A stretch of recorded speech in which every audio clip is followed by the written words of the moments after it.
tous, aujourd'hui je te propose une vidéo où on va voir ensemble un produit de chez Lidl. Je vais te mettre évidemment l'illustration ici.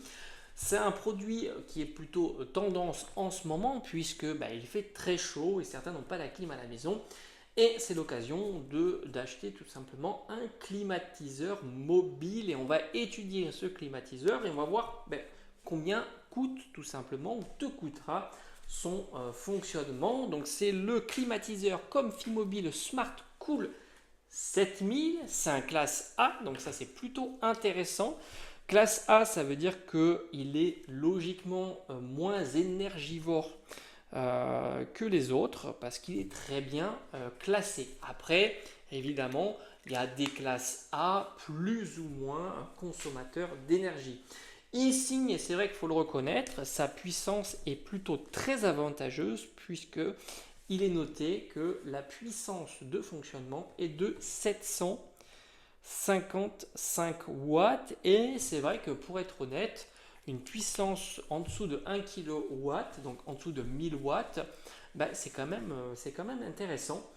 Plus évidemment ta puissance est faible, plus ton appareil, moins ton appareil consommera d'énergie tout simplement.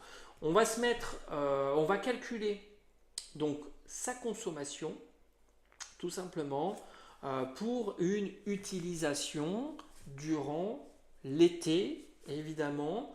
On va fixer une utilisation régulière. Je crois qu'il est donné pour rafraîchir, baisser en température une pièce, donc classique. Souvent, c'est un volume d'une vingtaine de mètres carrés, grosso modo. En tous les cas, il pourra faire diminuer cette température-là. Et on va l'utiliser sur un fonctionnement de 24 heures sur 24. On va voir sur une journée ce que ça va donner et après on verra tout simplement sur les 2 mois d'été. Alors pour la peine, on va voir ensemble comment on calcule l'énergie consommée. Donc je vais te rappeler tout simplement la formule, comme ça de ton côté tu pourras pourquoi pas calculer les différents appareils que tu as à la maison. Donc l'énergie consommée, c'est pas très compliqué, c'est la puissance de ton appareil, donc la puissance de l'appareil en fonctionnement multiplié par son temps de fonctionnement. Évidemment, plus il fonctionnera longtemps, plus il consommera de l'énergie. Ici, la puissance est de 750 watts. On va l'exprimer en kilowatts tout simplement parce que EDF ou ton fournisseur d'électricité te donne un tarif au kilowattheure. Donc, on va tout transformer en kilowatts et le temps en heures. Donc la puissance ici est de 0,750 multiplié par le temps de fonctionnement. Donc nous on se fixe un jour de fonctionnement. Donc là l'idée c'est de le faire tourner pour rafraîchir une pièce pendant donc 24 heures.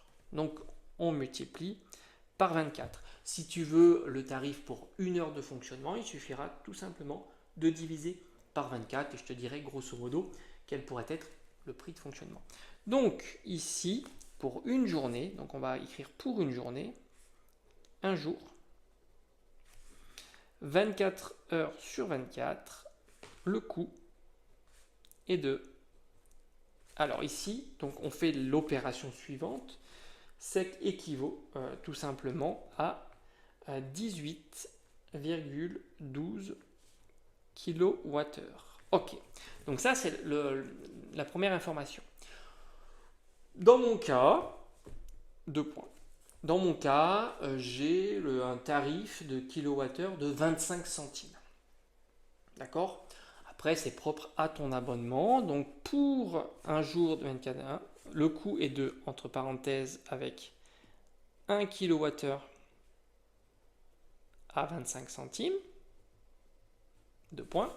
Donc le prix, c'est égal à la puissance consommée, enfin l'énergie consommée, multiplié par 25 centimes d'euros. Et on obtient donc un tarif de 4 euros et 53 centimes. Ok ? Ça veut dire que si tu fais fonctionner ton appareil pendant toute une journée, il va te coûter à peu près 4,50 euros par jour. Donc forcément, si tu veux pour une heure, il te suffira de diviser grosso modo 4,50 € par 24 et tu auras tout simplement la valeur de 1 heure de fonctionnement. Mais en règle générale, tu le fais rarement fonctionner 1 heure, puisque au bout d'1 heure, ça a tendance à pas spécialement rafraîchir ta pièce, et puis à un certain moment, c'est un équilibre qui se passe. Alors évidemment, on aurait pu le faire fonctionner pour une dizaine ou une douzaine d'heures, par exemple la nuit, il suffira, si tu fais fonctionner à peu près 10 à 12 heures, c'est grosso modo 2 € par jour. Voilà, tout simplement. Maintenant, sur 2 mois, parce qu'en règle générale, c'est un appareil qui va fonctionner 2 mois dans l'année, pendant les périodes les plus chaudes, sur 2 mois, soit j'ai mis environ 60 jours, il y en a un peu plus, on va dire 60 jours, le prix, et là tu vas voir que c'est assez conséquent, voire même très conséquent, c'est égal à 60 que je multiplie par 4,53 €, qui nous donne un prix environ de 272 € pour les 2 mois d'été de fonctionnement de cet appareil. Attention, 24 heures sur 24, et sans compter que évidemment il ne faut pas qu'il y ait de perte enfin tu as compris, il y a la sortie qui produit de la chaleur, etc. Donc c'est assez complexe, tout simplement. Donc tu t'aperçois que c'est un appareil qui consomme, malgré qu'il soit en classe A, très économique, qui au final alourdit considérablement ta facture durant l'été. Alors évidemment, durant l'été, tu as une diminution de ta facture parce que tu n'as pas le chauffage, qui lui aussi est une grosse source, mais beaucoup plus. C'est-à-dire un chauffage, c'est souvent 1000 à 1500, voire même 2000 watts.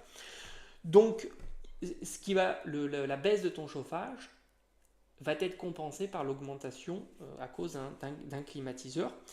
Malgré tout, il faut être assez objectif, mais 750 watts, ça reste plutôt très raisonnable pour ce genre d'appareil. Maintenant, voilà, tu sais qu'à peu près 10-12 heures, c'est à peu près 2 €. Donc, 1 heure de fonctionnement, c'est à peu près 20 centimes d'euros. Comme ça te fixe un petit peu les ordres d'idées, les grandeurs de ce genre d'appareil. Donc au final, même en classe A, tu t'aperçois que son fonctionnement pèse considérablement sur son utilisation en tous les cas. Voilà, j'espère que ça a été clair. Si tu as la moindre question, n'hésite pas à les poser dans l'espace des commentaires, j'y répondrai sans aucun problème.